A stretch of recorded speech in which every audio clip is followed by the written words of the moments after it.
Sveiki, su jumis sveikinasi Majis. Pagalvojau tokį vieną dalyką. Turbūt dauguma žmonių nesupranta tokio paprasto dalyko, kad visas pasaulis nėra prieš juos. Nes atrodo lyg, čia vienas dalykas blogai išėjo, paskui kitas dalykas mane sunervino, paskui trečias dalykas įvyko iš niekur nieko ir tada žiūri, kažkas kažką pasakė apie tai, iš vis siaubingiau.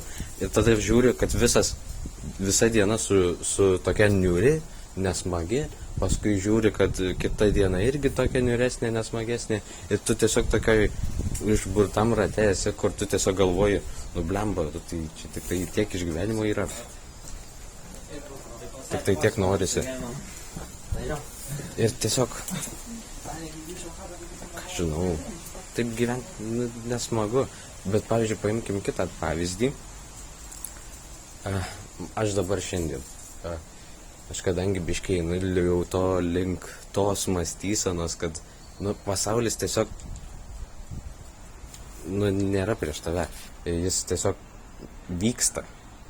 Visi žmonės turi visokiausias problemas, visi turi visokiausias mintis, visi turi tam tikrus, ne ydas, labiau tiesiog nesusipratimus, tai gerai, bet ką žinau, dėl to nereikėtų paimti ir ten pradėti galvoti kažkaip kitaip arba negatyviai.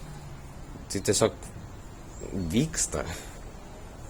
Ir ką to noriu pasakyti, kad dabar aš, pavyzdžiui, paėmiau ir ateinu į mokyklą, paprasčiausia profkė, ateinu į mokyklą ir aš jaučiuosi nuostabiai.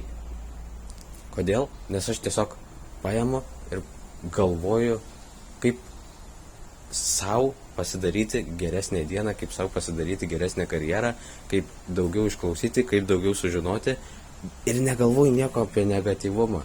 Ar tai kažkas ten sakė, ar tai kažkas žiūrėjo, ar tai dar kažkas.